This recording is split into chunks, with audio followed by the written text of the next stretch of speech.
Hello and welcome to the F1 Feeder Series podcast. We've made it through 1 week.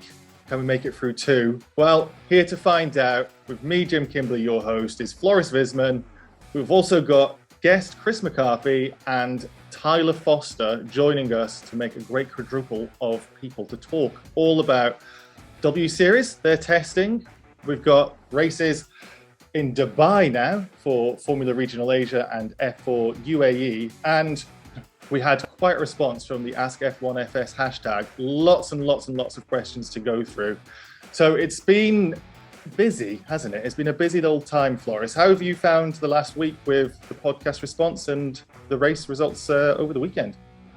Well, the podcast response was really good. I didn't really expect it because, some people have been asking about it for a long time, but, you never know just when you start how the response is going to be. But you see now from the Ask F1 questions that we get twice as many already in the second week. So, I'm chuffed. I think it's awesome. Really, really happy to see. And thanks for everybody for all that support. And if you could leave a review on the podcast platform that you are listening on, or if you're watching on YouTube, if you could subscribe, it really helps us grow, which should hopefully get people like Chris joining us in the future. Because Chris, you of course are the FRECA commentator. How are things for you? Yeah, first of all, thanks for having me on. F1 Feeder Series does such a big thing for the Feeder Series. And it was funny, I actually messaged Floris and said, what would you think to a Feeder Series podcast? Would there be room for that? And you guys were already starting one. So, yeah, to be on here is great. But as a commentator, I'm rambling. But, commentating on FRECA was such a brilliant thing last year. I think it excelled as a feeder series. Over 40 drivers competed in the end, 3 Grand Prix as well. So and it's looking like it's going to be very similar this year. So I'm really excited for it. Yeah, we'll of course have to talk all about FRECA when we get round to that later in the year. But at the moment, we're talking about Formula Regional Asia style. And Tyler, you are the F1 Feeder Series Formula Regional Asia Championship and F2 editor. How are you finding the championship going so far, 2 rounds in? Very exciting. I think with the way that F1 ended last year, a break was certainly needed. But it always comes around quicker than you expect. And the first 2 rounds have been pretty good. You've got drivers that are, only doing a couple of rounds. There's drivers coming in at the end of the championship. There's a lot to be excited for. So I think that a lot more people are beginning to get involved in watching the Winter Series, which is, well, as a feeder series fan, that's what you want. Well, why don't we just start straight away with Formula Regional and the F4 UAE. So we're in Dubai this week and we've had a bit of domination, I'd say. It's been very different from round 1. Floris, we spoke last week about the possibility a driver could come in, dominate a single track. And we kind of saw that this week with Hadrien David. He came in and kind of wiped the competition. How did you see his weekend? It's kind of bittersweet because, like you said, he dominated. He was impeccable. So you want to see him take that all the way to the end and maybe even take the title. But that's sadly not going to be possible because it was also his last round. But of course, to have this preparation for the FRECA season is perfect. Yeah, it's a shame. And you mentioned it, Tyler. We've seen drivers coming and going, and it's great to see so many drivers. But it's also a little bit disappointing because I'm thinking we could have championship battles that we're just not going to have this time around. David is exactly that. Watch your mouth, Jim. I apologize to every single French listener. David was a perfect example of that. And had he had the ability to do the next 2 rounds, he could have actually gone for a championship fight just from those rounds alone with missing round 5, don't you think?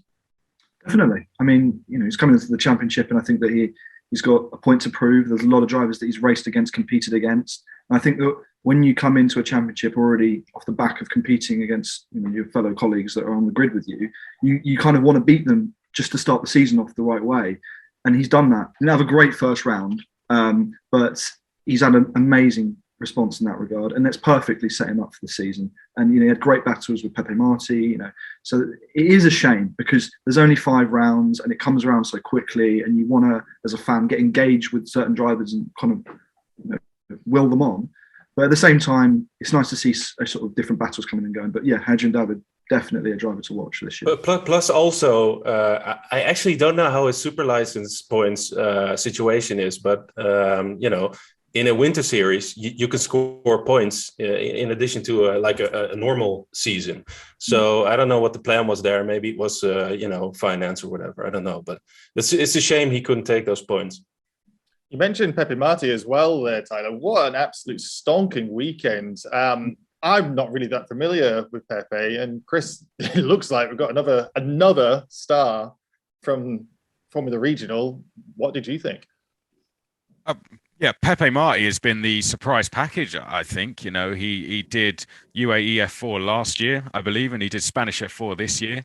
But, he didn't come in as a name we all expected to be challenging for podiums. He started with those 2 DNFs at round 1, and it would be very easy to throw in the towel at that point a little bit, but it didn't affect his confidence at all. Clearly 4th then at the end of round 1, and then 2 podiums here. So hugely impressive. I'd say so far he's been one of the standout performers, being an F4 graduate, to be competing with these guys who have been racing in the likes of Freca and F3 as well. So hugely impressed with him. Montoya last week and Pepe this week. So it's been Pepe Marti, should I say, for the surname way. Rookie's really shining. And looking at the championship standings, we've got Leclerc, we overlook a little bit, but leading the championship. David is second. Hadjar also doing very well. A couple of podiums this weekend. Mini. And then, like you say, Marti, Montoya, beating out Boganovic, Bortoletto, Crawford, some names that you probably expect to see a little bit higher up the standings. And really exciting stuff. Speaking of names you start to see higher up the standings, Pierre-Louis Chauvet, the vice champion, returns. We mentioned him on the podcast last week, and is it Beetlejuice you say 3 times and all of a sudden returns? It's Chauvet seems to have done the same. Brilliant race 2, Tyler. How did you view his weekend? It's sort of a mixed bag, because you're starting that far up on the grid in a reverse grid. You kind of want to get the most out of it, especially when you don't compete in the first round, as his situation was. He got points in the first round, or a point, I should say. But he was battling like hell in that second race. He was the man to watch, effectively, even though he ended up finishing 6th, which I think, to be fair, it's a sort of a false result. You've got to remember that he's coming in not racing in that first round. You've got guys that have had that week's sort of experience and testing. So he was, really giving it some, and the battling was very, very exciting. I think that it's a shame that he maybe wasn't in the first round, because I think that if he was in that position with a week's extra experience, he probably could have been on the podium. But yeah, there's a reason why he did so well last year against the likes of Guan Yu Zhou. So yeah, certainly, I think proved a point against very good drivers. Yeah, he's also one of the drivers. There seem to be more and more each year that has budget problems. So like last year, he was out and in again, and that's also he'll take what he can get, and a lot will do that. So yeah, it's 8 months I think I saw on his social media since the last time he was in a single-seater car. So not only was it one weekend behind, it was 8 months. When you see some of these drivers doing Formula 3 all of last year or Formula Regional, this guy's been doing, I think, some GT stuff, but certainly not in single-seaters. So really good to see. And one driver we didn't see, F2 bound. So this is all you, Tyler, at the moment, F2 and Formula Regional Asia. Bolt Bassi, so the car just destroyed and missing round 2. How unlucky. Well, first of all, glad no one was injured. Obviously, that's the focus. Proved again how important the halo was as a safety design. But yeah, it's a shame, because he is someone who has a massive following. Turkish, I think motorsport fans are very underappreciated at times. Istanbul Park's one of the most favoured tracks amongst drivers. So Bolt Bassi is going to be a very, very good addition to F2 this year. So it's such a shame that we missed out on what would have been possibly another week to see him improve. He's going against a lot of drivers who've got more experience than him, despite the fact that he's much older. He's 23 years old, I believe. So yeah, it is a shame, but we'll be watching him next week come back. And I think that first weekend especially, he didn't get a good start. He was involved in a lot of battles. He got maybe a bit too close in sort of wheel-to-wheel combat. But it's all about learning lessons. That's what the point of the Winter Series is. And as a lot of drivers say, they'd rather make those mistakes now than in the actual season later in March, April, May. Now, Chris, you have been doing Formula Regional commentating from the European Championship, should I say, and now we've got the Asian Championship. Some familiar names that we can see in there, and some names who are going to come back for 2022 in Formula Regional Europe. How have you rated some of those performances, and are you thinking people are doing better or worse than they should be? I mean, one of the people doing a lot better, and I think deserves a lot of praise, is Lorenzo Fluxa, because he scored no points in the European Championship last season. He never really caught a break. I remember him having a good one at Spa, and then he ran into trouble in the race. And he never, speaking to him throughout the season, he never dropped his head. He always found the positives, and I think that approach has served him very well. He's clearly been working hard in the sim over the winter, and he's come back, and he's only been out of the points once so far this season in the Asian Championship. And I think Dino Beganovic as well is showing that he can challenge for a title. It was so unlucky what happened to him in the last race last year. He had all his supporters there with him that event as well. There was a whole coach load of them. So it was really, a shame for him and for them that race sort of ended as it did. But I think it's good to see that he's not let that drop his confidence, and he's showing the pace and ability we all know he has. Yeah, he kind of shone last year in F3 Asia, didn't he? Beganovic last year. We had the commentator call him Dynamite Dino. I remember that distinctly. Wow. So good to see. Good to see that he might be progressing into his second season in FRECA, isn't it now? So should be a championship contender for Prema, we'll be expecting. Oh, 100%. Yeah. Murray Boyer, another one who I think will contend. He's a driver that gets his elbows out, definitely. Kaz Havercourt, although he hasn't really gone to, say, one of the Premas or the ARTs, I still think he'll be one to watch in that one as well. Gabriel Bortoletto has got to be another one. But with, say, Sebastian Montoya doing as well as he did in that first round, I'm interested to see how he goes as well in the series. Yeah, I think everybody's really excited by the Montoya prospects after last week. And we should mention Gabriele Mini as well, right? I mean, he's absolutely on fire. We all thought he was going to be the rookie champion, and then it just sort of fell to pieces at the end, largely not due to his fault. But again, he's a driver. I have to say, when you go and speak to him after a bad race, it's like he's almost had he's just found the positives already, and he's got a very calm head for someone so young. This weekend wasn't just Formula Regional Asia, it was also F4 UAE. And although they're the supporting series at the moment, we should really mention them. So we saw brilliant weekend, 3 wins, utter dominance, really. And you look at fastest laps, pole positions, race wins. James Wharton is a real talent. It's just a shame that we're not going to see him for the entire championship. But it's a weekend to remember for him. Was that about Prema doing so well, or was that actually about Wharton being the best man this weekend, Chris? I think for James Wharton, a lot of people will think, why is he leaving? Obviously, it was the plan, but he's done the job he went there to do. He's gone in, he's won some races. That's going to give him a bag of confidence going back to Europe, and I think he'll be more than satisfied with the performance he had last weekend. And it only makes people like us and the rest of the paddock go, that guy could be a real contender this year wherever he goes racing. So yeah, I think doing as well as he did is going to serve him very, very well this season. Floris, do you think it's a bit of the Antonelli disappearing, or is it actually Wharton's got a lot of talent to show? Because it wasn't so good last week. It's a bit of both, because I think Wharton I'm not sure, is this his debut? I think so, right? He didn't do any races, Wharton, last year, and Antonelli did.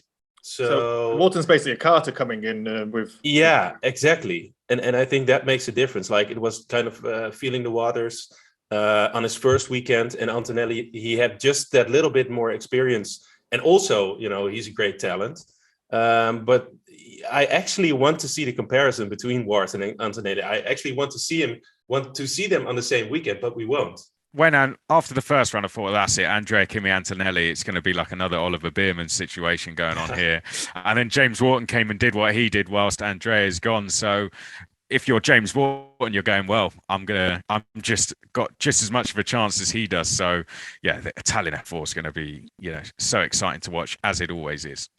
Yeah, and it's Italian F4 is like head above shoulders above everyone. And just a couple of years ago, it was ADAC F4 and Italian F4, and now it's only Italian F4. And I think even Spanish F4 now has passed ADAC F4.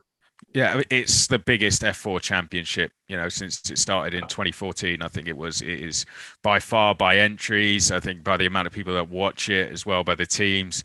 It's by far the biggest championship. It's a direct feeder series into FRECA, and now, as we're seeing, into F3 as well. Some great champions coming through it, like Beerman and Gabriele Mini.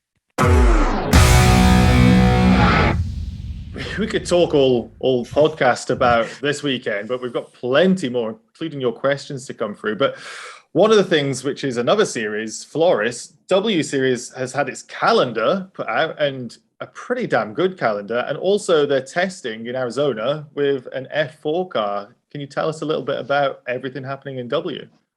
Yeah, for sure. So the W Series, like last year, is on the F1 schedule again, which has its pros because the drivers now can show them in front of the F1 bosses, of course.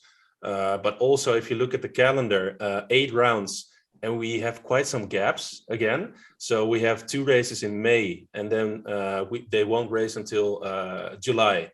They have 3 races in July, and then they won't race until October. So, that's a pity. Everyone hated that from about F2, of course. But, the tracks that are there are interesting. We got Miami coming in. There's a new track, and some classics with Barcelona, Silverstone, etc. But the question is, how many races are we going to see? Last year, of course, we had 8 rounds, we had a race per round. And you want these drivers to have more track time, and the track time is very little track time in the W Series. So I'm hoping they have 2 or 3 races around, but I'm not too positive about that. I think we all would agree a couple of races would be terrific for W Series, just to extend that championship and give more track time. Let's just run through the calendar quickly here. Miami, Barcelona, Silverstone, Le Castellet / Paul Ricard, Budapest, Suzuka, Austin, and Mexico.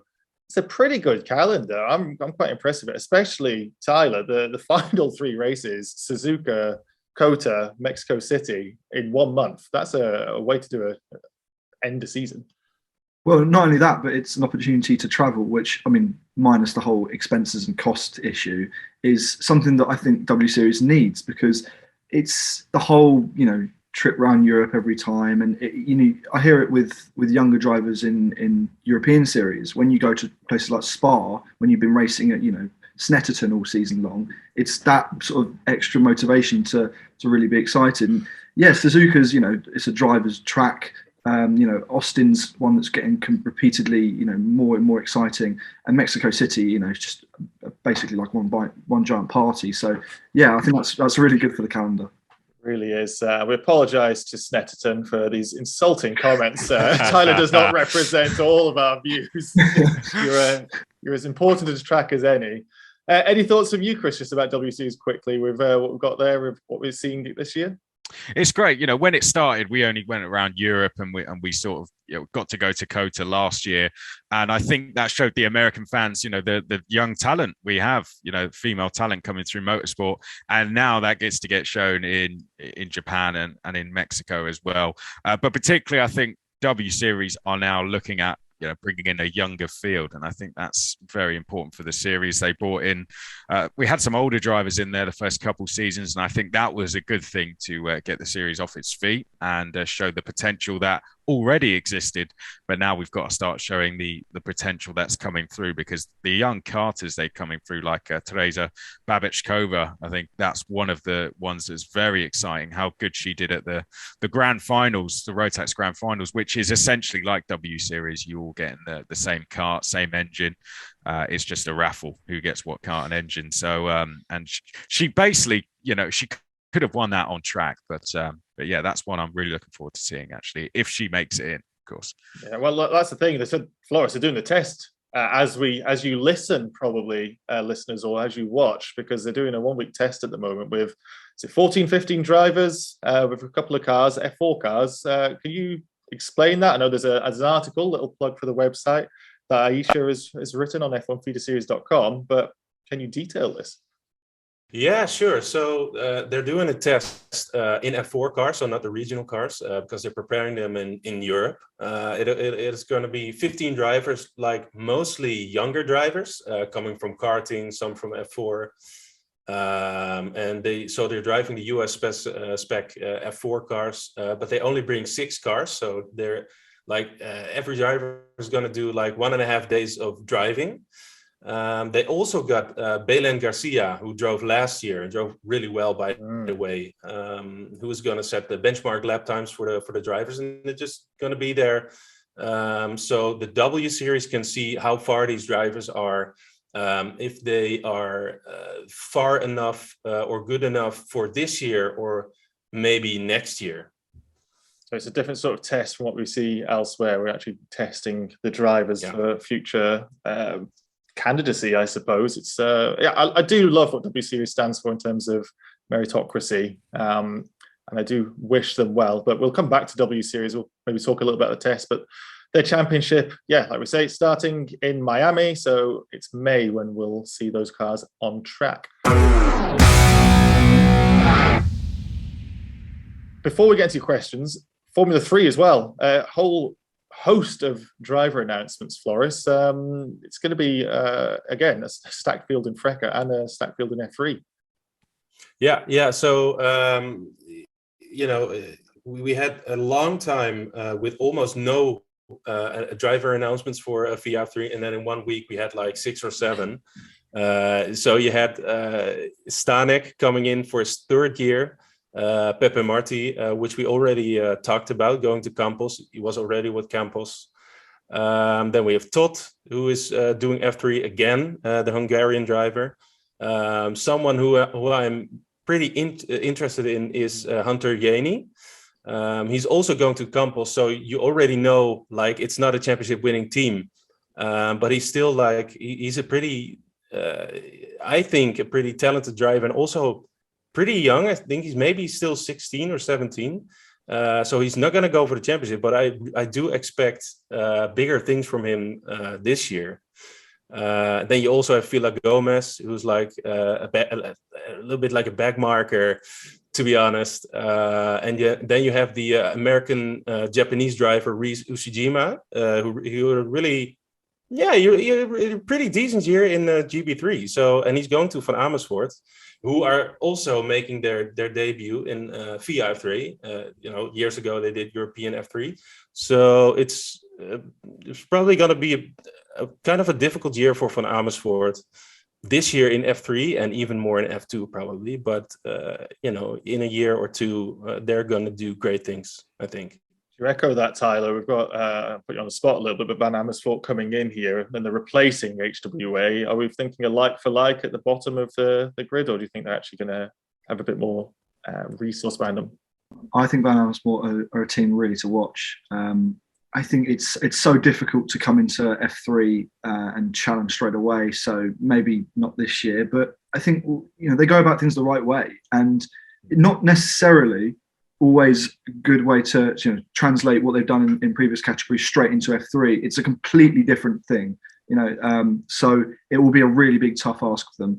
But I think within 3 years there'll certainly be at least a strong midfield team, and they're a big name. A lot of drivers will be looking to go to them, so they already have a lot of good press in a way. Yeah, I think everyone's excited to see them. They see them jump in. Another solid team for the championship.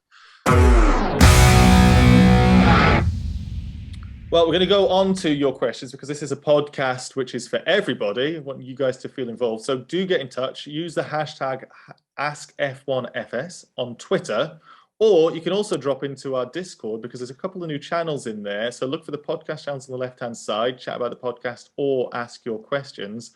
And also, third way, just leave some comments and reactions on the YouTube video. So if you think we're completely wrong, or you want to have a big agree and say that Snetterton is awful, as Tyler likes to say, just leave a comment. Hands up. Just leave a comment on the YouTube video as well, or ask some questions. We read them all. We've got so many, we're probably not going to be able to go through each of them, but we do see every single one of them. But let's get started, because favorite question for the week is from It's Showtime, was asked on Discord, and it's a great hypothetical to say, because it's realistic as well. Lawrence Stroll has a lot of money. Aston Martin have a lot of money. They don't have a driver academy.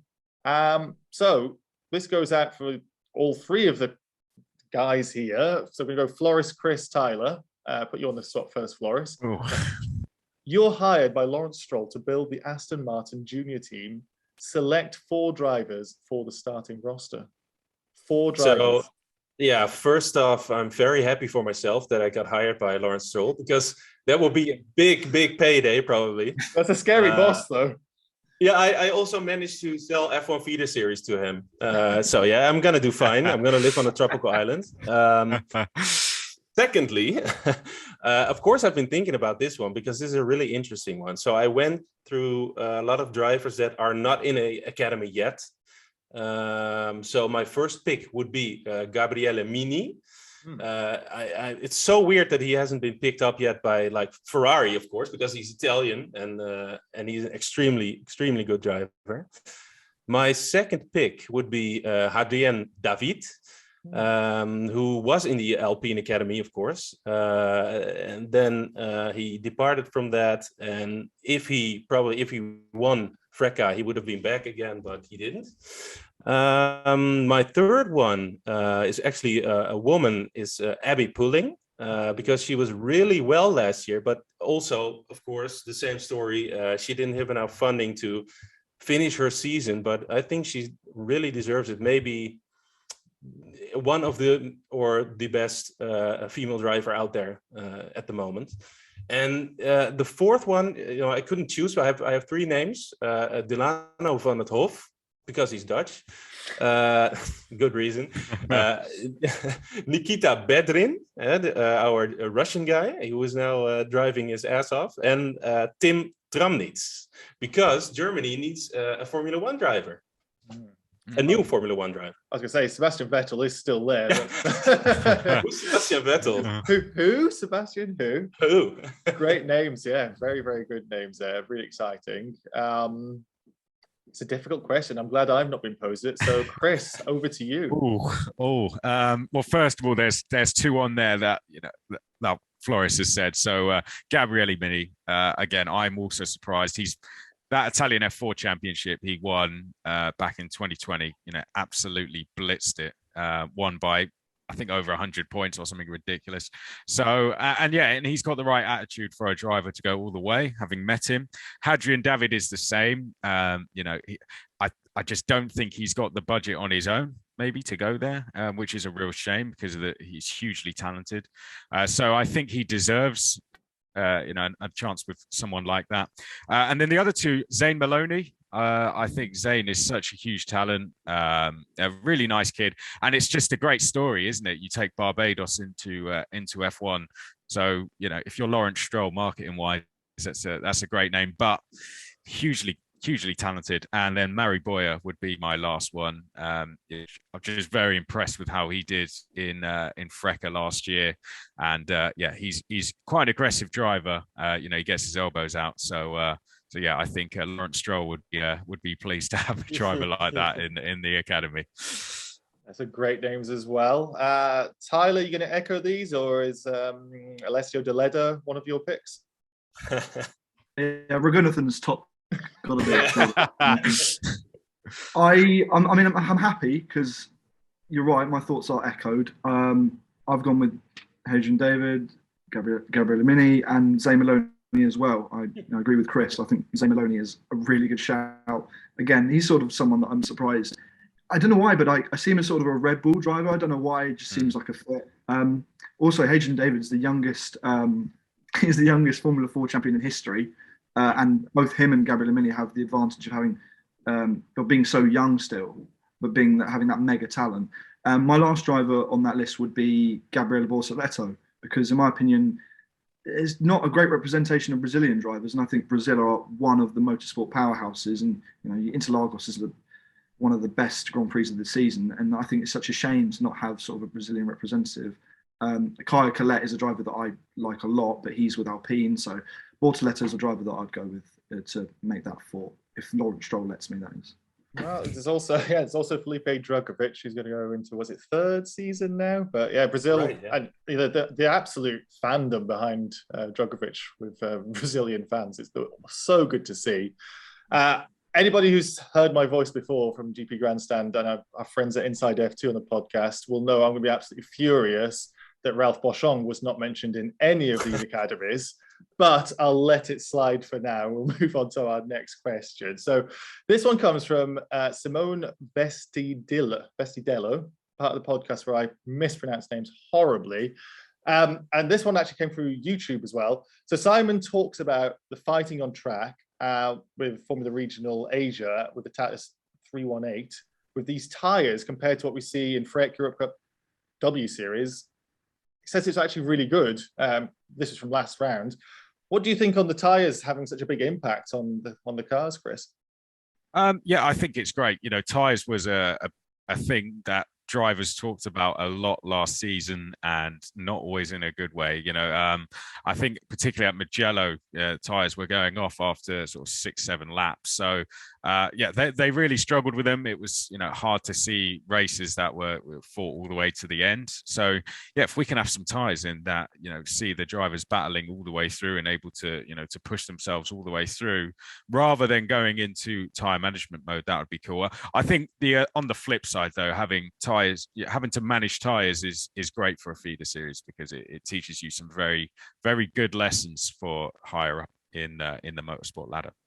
And how do you see the tyres actually working in FRECA generally? Because I saw with W Series last year, they just seemed to take a very long time to heat up. When you go for qualifying, it was like days of old in Formula One, that you just see the lap times tumble and people just keep going around burning fuel when the tyres heated up. Yeah, that was, usually it wasn't one of the cases you go out and you have 2-3 laps and then that's it. So you had to, I remember when we went to Monza, you had to be really, really patient with them, because obviously that's a track with a lot of long straights. And drivers said to me, we're going out and we're staying out basically. And it was very cold there as well. So when the temperatures were down, sometimes the drivers really struggled to get the tyres up to temperature. But I think that was something that definitely caused a lot of struggle for some of the drivers last year. It was a hard thing to get your head around. Can I just say, I think that that question is really good, and Chris touched on it, but it's sort of a conundrum, I think, in feeder series especially. Do you want to go with softer compound tyres or harder compound tyres? Because if you're getting drivers ready for F1, and in F1 you've got in the last generation, obviously, tyres that are soft in qualifying, for example, and then you have to manage them like hell in the race. And best drivers are the ones that manage them well. Do you want to get them ready from an early age with soft compound tyres, or do you want to give them the opportunity to sort of maximise the talent that they've got by giving them harder compound tyres, so that in qualifying they can get better and better and better? I think it's a really interesting question, and I think you see it a lot in F2 and F3 as well, that they use them as trials for F1. So I think it's a question that I don't think will ever die. But tyre, is such a massive deal. So yeah, I think that Chris touched on it, the fact that they changed them in FRAC. But yeah, I think it's allowing drivers to maybe just hone their talent a bit better, in my opinion, at least. Yeah, question that's always going to dog us. Moving on, we've got Kieran46, nice easy name for me to pronounce. Who has been the most impressive and the least impressive in FRAC over the 2 rounds so far? That's to you, Tyler. I'll start with the least impressive, because I think that's probably the more controversial of the two. I'm not going to go with someone like Jack Crawford, because I think that there's still enough in what he's done to say that it's such a competitive field. And if it was last year and he was where he was, I'd give him more trouble. But in my opinion, it's Paul Aron. I've got to be honest. I know that that Prema team that's that's being run by Abu Dhabi is not as competitive as it was last year. But I just think that he really struggled to get in a groove in that first round, and he's got, I think, 3 points finishes so far, but they've all been sort of towards the back of the points. And every time he gets within range of, say, like a Gabriele Mini or someone who has been in the podiums, they just blitz away from him or overtake him. And I just get the feeling that it's sort of his confidence is getting slightly beaten a bit. So I think it's been a bit disappointing so far, but hopefully he can pick it up. In terms of the most exciting or the person that's been the best so far, the most impressive, so tough. I mean, the obvious answer is you could go with someone like Leclerc, but I'm not going to. So I'm going to go with Hadrien David. I think that to win 2 races, to be the only driver so far to win 2 races, and to have such good qualifying at Dubai the week just gone, was really impressive. Gabriele Mini and Montoya are also up there. Montoya, I think, is really surprised. He's been the most surprising for sure, because people were very sort of in the dark about how good he was. But Gabriele Mini, I think we all knew how good he was, and he will be good this year, hopefully. But yeah, Hadrien David, I think, with 2 wins, most impressive so far, in my opinion. Well, I can back to back that question here with another one from It Is Verstappening via Twitter. And this one goes to you, Chris, with why is Paul Aron struggling so much in the series? Is it because of lack of pace in the car's performance? And how does he compare to other Mercedes junior drivers as of now? Well, it's a tough one to answer because you never really know what's going on kind of inside that awning. But I'd say maybe a bit of lack of confidence. He wasn't too satisfied with how Frecker went last year. I think he really wanted to go and win it, and it didn't quite happen. He managed to recover it at the end. So I'd say he's maybe lacking a bit of confidence after a difficult start to the year, and it just hasn't really got that back yet. Confidence is such a huge thing in motorsport. It has more of an impact than a lot of people would think. But look, Hadrien David has just proved how things can change so quickly. So all I'd say is don't write him off because he's not where he should be. He should be right at the front. That's the ability and the pace that he has. So let's see. I don't know what his plan is, if he's sticking around or not. But if he is, then I think his weekend will come where he does a sort of a Hadrien David and we see him right at the front of the field. Yeah. Plus, of course, he's a Mercedes junior, and not for nothing. Mercedes are really picky with their junior academy drivers. So, and you could see, like, also in F4 that he's really talented. So I think this is going to be this has to be his year. But I'm confident he can bounce back from this. Yeah. I mean, we've seen it in the past, haven't we? Mercedes juniors struggling at times. It comes with a lot of pressure, being part of that. And I remember seeing Isaac Hadjar as well when the Red Bull backing came. He was, the focus, and I went and spoke to him after he qualified second, I think, and he was not happy. So, the pressure that comes with those kind of F1 academies, I think that's maybe playing a bit of a part as well. But as Flores said, he won't be too disappointed if he doesn't leave Asia with a trophy. I think he's more focused on the European Championship. Yeah, is he confirmed for Frecker? Not yet. Actually, his plans haven't been revealed yet. So I don't know if this was a kind of audition. If it was, then it's not got off to a good start. But yeah, it's not really been confirmed. It's not really been confirmed where he's going. I guess Mercedes are maybe still deciding. Yeah, fingers crossed. We'll see you winning soon, I'm sure. Let's go on with Marco Ocon again. We had you last week with a question. Still didn't define if he was related to Esteban or... I mean, have you been unblocked now, Flores? No, that's not going to happen. So maybe the milkman then is, as Jeroen suggested. But question, considering Spinelli hasn't raced in single-seaters for 8 years, how did he adapt quickly and score points in the last race? Yeah, that's a really funny one because he got he already drives for AKM, only GTs, not single seaters. He's a 26-year-old Italian driver, so to be called up for F4 UAE, that's really weird, right? But he was actually really happy, from what I could tell.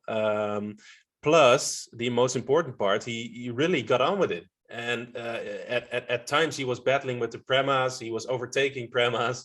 So, and the last time he drove single seaters was in 2014, Auto GP, when that still existed. So that says everything. Yeah, he did really well. I was surprised. I'm not sure if he's going to be there next round, but the driver he replaced, Aaron Rexepi, I think is his name. I haven't heard anything about that guy anymore. So he seems to be really out of the picture. I don't know. Well, Chauvet had the 8 months off, and there's 8 years, so you need to step up your game, Pierre. That's nothing. Next one is from Ice Frost on Twitter, and he's asked to you, Tyler, why are several drivers in both F4 UAE and Formula Regional Asia not competing for the full season? What's the main reasoning behind it, given FRECA and other F4s start so much later in the year?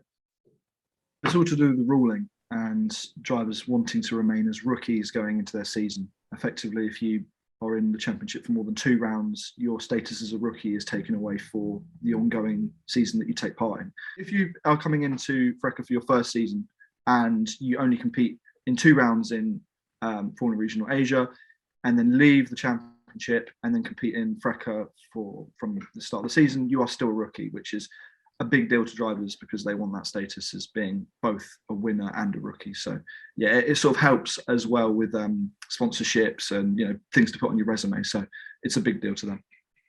Is that something that you see, Chris, when you speak to them, that they want to be a top rookie and other accolades? I've heard it in the past of drivers, complaining that their rookie title was taken away from them. But yeah, I imagine that's exactly the reason. But you got to think of other things. These guys are kids. They got to go to school. They've got school commitments as well, which they try and do whilst they're there. But and it's I imagine it's very expensive. You're staying over in Dubai to do that for 5 weeks. Can't be cheap, can it? So yeah, I imagine it's all really down to the rookie situation, but I'd say there are probably other cases where it might be an expenses or a kind of a school thing, and families can't just move to Dubai for 5 weeks. So I'd say not in all cases, but yeah, I'd say maybe that's the reason for some of them, but only a small amount. We need Lawrence Stroll to open some sort of academy and pay for these guys to stay in Dubai for a while.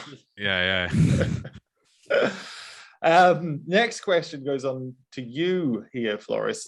Chris Hosey via Twitter has asked, who do you think has the best chance of winning FRECA and F3?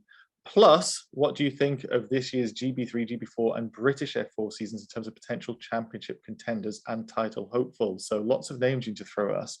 Maybe I should do every series. Is that what he wants? Huh? Come on, Chris. I'll just start and you just say stop, okay? All right.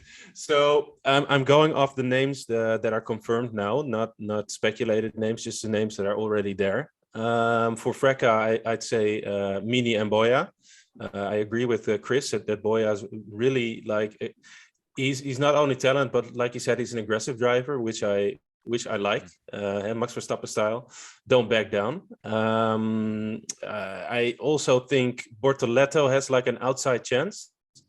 He kind of surprised me in FREC this week. So I think those three. For via F3. I'd say this year, especially the Prema lineup, like the whole Prema lineup. So Leclerc and Crawford for sure, because they're in their second year, and Behrman because he wiped the floor with everyone in ADAC F4 and Italian F4 last year. But also an outside chance for, but not more than an outside chance for Smoljar with the MP Motorsport, who's also really talented. I've got a question here from Alex, who friend of the podcast, and he's asked about Pepe Marti. I think we kind of handled that. We're all in agreement, right, that he is a top talent. Wasn't a smokescreen. Is that a big nod? Everyone's nodding for everybody listening on the podcast. Yeah, I mean, I think it wasn't someone I was really aware of. It's not like I knew him or anything. People might have seen me raving about him a bit, but that's because I didn't really know who he was. And then next thing, he's getting podiums, and it was just impressive how he fought back from the DNF. So, yeah, I think he is the real deal. You can't do it 2 rounds in a row and fluke it. He kept Hadrien David honest in both races. So yeah, I'd say that I'm very interested to see how he goes, and I was happy to see that he's going straight into F3. He raced with Campos last year as well in F4, so he knows the team, and Lorenzo Colombo proved that they can win races as well. But yeah, I think he's the real deal. But it's gonna be interesting, like you said. He's making a really big leap, which some drivers can look at Pourchaire, of course. But also, if you look at, I think Villa Gomez, the Mexican driver, he made that same step from F4 to F3, and he didn't really fare that well. So depending on how he does, that's probably going to show us how talented he is. I think he'd take one points, one top 10 throughout the season. I think that would be a reasonable. Yeah, if he got that, I think he'd be more than happy. Especially with the team he is with. Yeah. No, Campos aren't going to fight for the title, are they? But yeah, I think it's the team relationship he has which is going to really help him out. He's raced with them already, so he knows the guys very well. I'm going to round off our podcast, and we've got so many questions, so I really apologize if we can't get through all of them.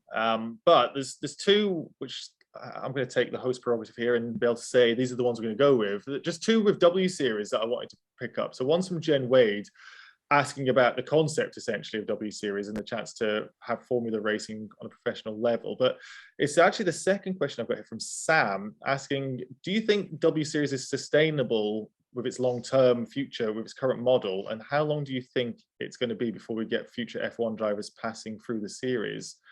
Chris, we've all championed Abby Pulling a little bit. Is she going to be the one, or? Well, she was the first junior to become a British champion in karting, and she did it in a TKM class, which is like winning in Formula BMW. Saying it's very, very close racing, essentially. So when she did that, everyone was like, she's going to go far, but she just doesn't have the funds to do it by herself. So she needs help. If she gets the help, I could see her going into F3 and doing well, then in F2 and doing well. So yeah, why not? But I think with W Series, when people ask how long is it going to be, I don't think the series can do anything about that. All they can do is put the drivers in and give them the chance. And then it's down to if one of them comes along with funding already, or if one of the, say, F1 academies has a look at them and decides to give them some backing. But I think the good thing is we're seeing more international drivers coming into the series. And I think that's what we need. It can't just be sort of a European competition. I'm going to give the final word to you on this, Floris, just the second part of the question with the sustainable long-term future here. We're talking about, will we see one of the drivers graduate to Formula One? Will W Series survive until then? I know they've got a good few sponsors, Puma most notably last year, but the model is so different from any other series.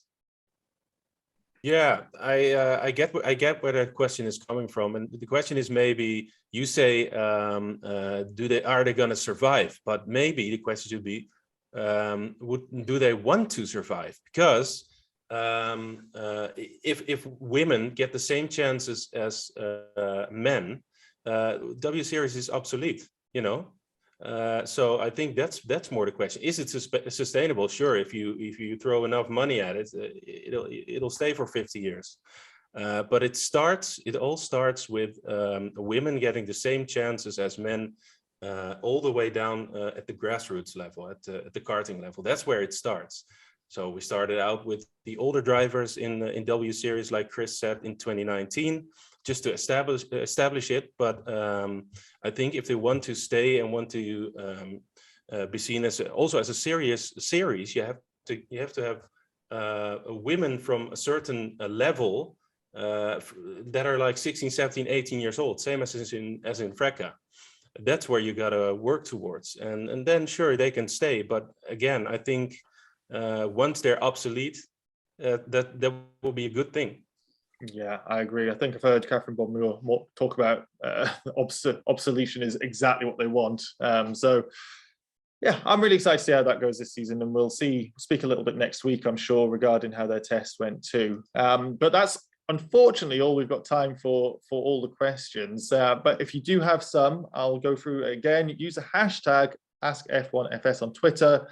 Drop into Discord, look for podcast channels. There's podcast questions, drop a question there, or just simply leave your questions in the YouTube comments on this video if you're watching via YouTube, and let us know your opinions. And while you're at it, if you could subscribe and give a like, and if you are listening via a podcast, Spotify, Apple, anyone, leave a review. Really helps us grow. It's been great hearing words from Chris, Tyler, and Floris, and we'll be able to get bigger and better guests as we go forwards. Not that we've want anyone bigger or better than you, Chris.